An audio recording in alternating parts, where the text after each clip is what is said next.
guys, dito lang muna tayo sa malapit magka-adventure.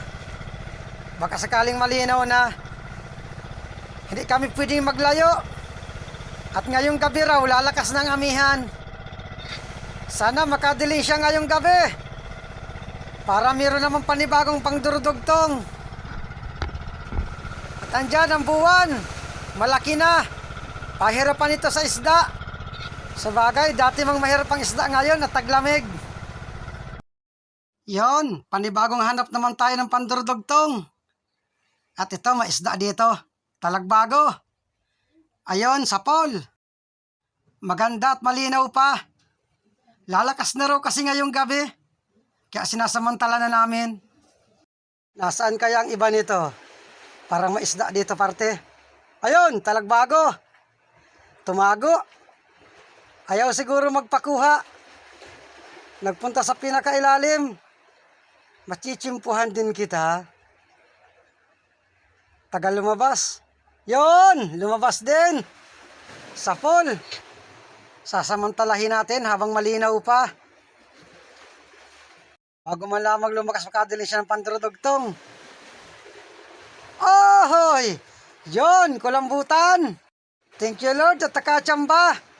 Isiguraduhin ko ang pagpana nito para sigurado rin ang pandurudugtong.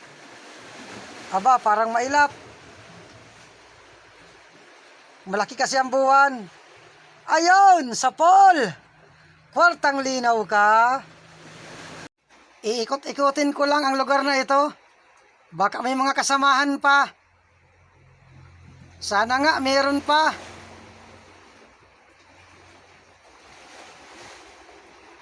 Buti na lang at nakachamba. Sobrang dalang kasi ng isda. Kulambutan lang ang pag-asa ngayong amihanin. Pag malamig kasing masyado ang tubig, mahina ang isda. Ito, mahabang isda. Kung tawagin dito, turutot. Ayon, sapol.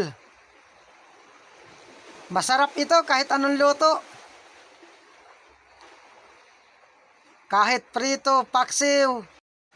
Basta kahit anong luto, masarap ito. Kaya ito tinawag na turutot. Kapag tinatamaan ng pana, maingay sa ilalim.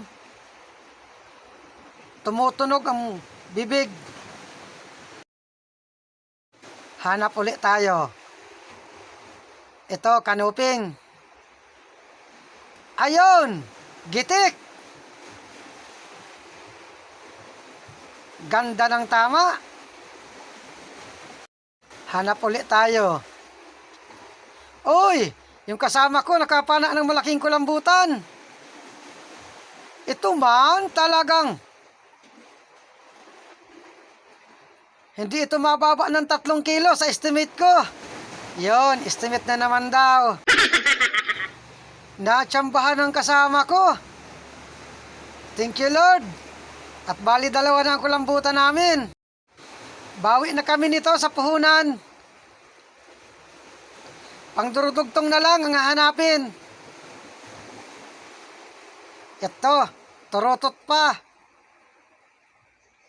Ayon, sapol.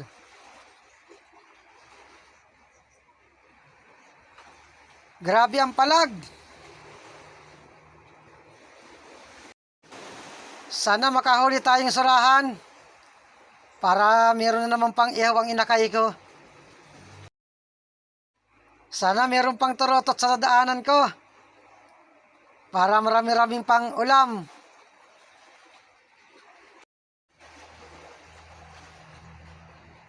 Sige, pakita mga turutot. Ito, may talagbago pa. Ayon, gitik. Ang isdang masakit makatinik. Yon, solid, magalaw na naman. Huwag kang gagalaw. Sapol. Grabe ang takot ng solid sa pana ako. Hindi malaman kung saan pupunta. At ito, alatan. Ayon, gitik. Tinamaan yung pinakamayor na tinik. Kaya hindi nakagalaw. Hanap ulit tayo. At ito, may talagbago pa. Ayun, sapol. Parang wala nang kulambutan. Isa lang siguro yung napana ako. Ohoy! Yon, kulambutan pa. Siguraduhin ko ulit para sigurado rin ang pandurudugtong. Ayun, sapol. Kwartang linaw ka. Thank you ulit, Lord. At nakachamba pa. Ayan, bali dalawa na ang kulambutan natin. At sana rin madagdagan pa. Yung isang klase ito ng kulambutan, hindi na ito nalaki. Ang kalakihan na nahuli ko nito, 1 kilo at kalahati. Bagulan kung tawagin dito. Hanap ulit tayo, baka may mga kasamahan pa. Yon, meron pa nga. Ito pa. Bali dalawa. Sobrang galaw na dito sa ilalim. Siguro magjowa ito. Siguraduhin ko ulit ito ng pana. Para pandurudogsong, sigurado rin. Hindi nahiwalay ang dalawa. Magjowa nga siguro ito. Ayun, sapol. Sana wag umalis itong isa. Ito pa, sapol rin. Ayos, bali dalawa. Parehong bagulan. Yung hindi ito nalaking kulambutan. Pag ganito ang kulay, bagulan ito. 1 kilo at kalahati ang pinakamalaki nito. Mura lang ang kilo nito. Pag ganitong kulambutan. 80 lang ang kilo dito. Thank you, Lord. At tatagdagan uli. Kwartang linaw na ito. Hanap ulit tayo. Baka meron pa. At ito, talagbago. Ayun, sapol. Sana yung kasama ko makakuha rin ng kulambutan. Para madagdagan pa.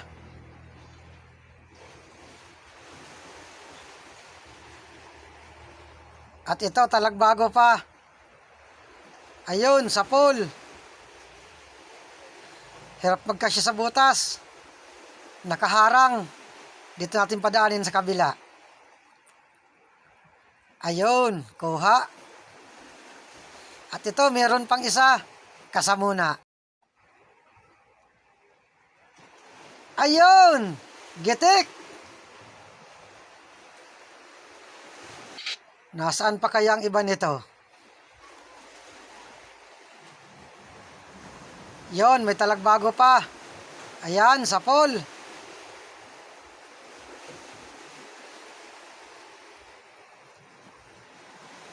Dahan-dahan lang ako ng langoy para walang malipasan.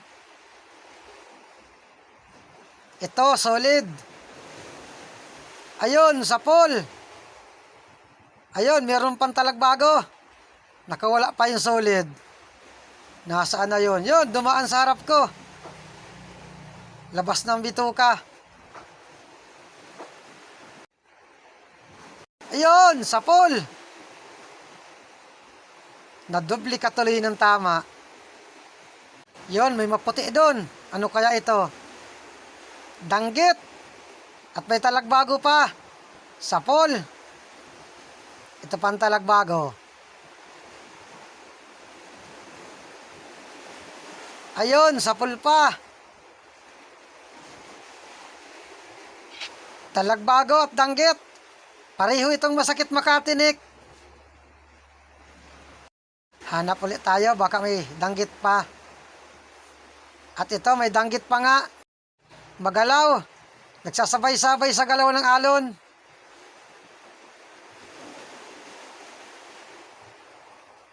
Ayun, sapol. Yan guys, naririnig ninyo, alon yan. Malalaki na kasi ang alon. Ohoy! Yon, kulambutan pa. Masdan ninyo guys ang mga kula po, magalaw. Para na kami dinuduyan dito sa ilalim. Thank you Lord at dagdag pang durdugtong ito. Ayon, gitik. Thank you Lord at dadagdagan yung pandurudugtong namin. Yan guys, dito na naputol ang pagsisid namin. Pinakyat na kasi kami nung bantay namin sa bangka. At pumipisa na raw ang mga laking alon sa bahura. Maraming salamat sa inyong panonood. Yon, buti na lang at nakahuli tayong kulambutan. Ang isda sobrang kaunti. Ganito talaga kapag ganitong malamig ang tubig. Hindi na ito nakakapagtaka. Yung kasama ko nakakuha pa ng kulambutan. Nadagdagan yung napana niyang malaki. Yung euro na nuli. Balik tayo sa ano. Tandahanan muna pa uwi. Balik tayo sa Kawawan. Pisaan tayo ng alon. Dito, parting kanan tayo dito.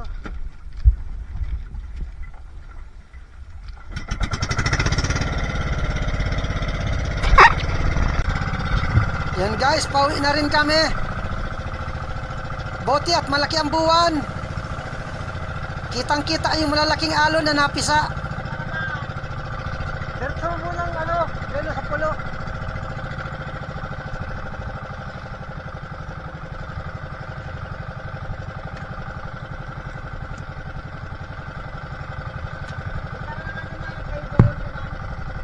Diretso muna dito sa pulo. Ayos na ito. Bawi na sa puhunan. May pandurudugtong pa kahit para paano. Andito na kami sa tabi. Tinatanggalan na ng tinta. Para bukas ng umaga, ibibinta agad. At ito may surahan. Napana nung kasama ko. Sayang, saglit lang yung dive namin. Grabe na kasing galaw sa ilalim. Ngayong gabi raw simula ng lakas. Kaya sigurado nito bukas, malakas nang masyado. Yan guys, good morning sa inyong lahat. At ito, malakas na. Sobrang labo na ng tubig. Buti at nakapahabol pa ng laot kagabi, kahit saglit lang. At ito na yung kita namin kagabi sa saglit na dive. 2,345. 442 yung puhunan. 316 bawat isa. Yon, salamat sa biyaya ni Lord. At may pandurudugtong uli kami.